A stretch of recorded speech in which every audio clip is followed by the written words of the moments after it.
इंतजार किया। मेरे गुरु जी ने कहा था, सबरी हमारे आश्रम से 10 मील दूरी पर आपके लिए मैं कुटी आश्रम बनवा रहा हूँ और इसी आश्रम पर आप रहना।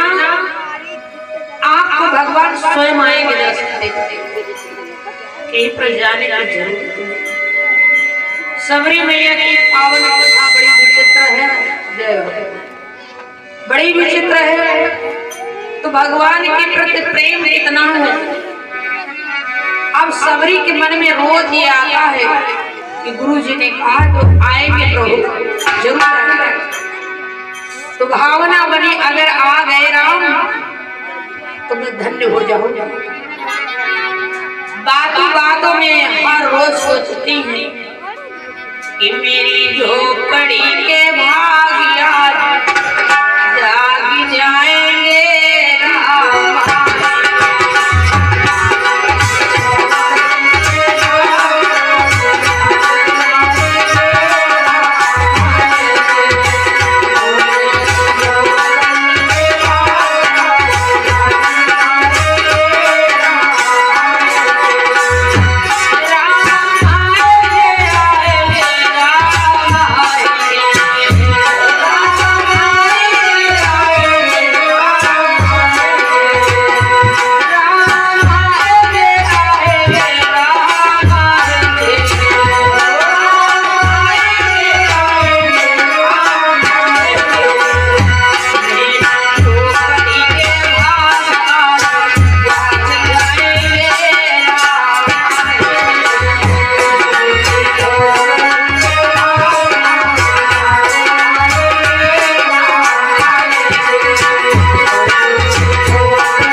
रामचंद्र भगवान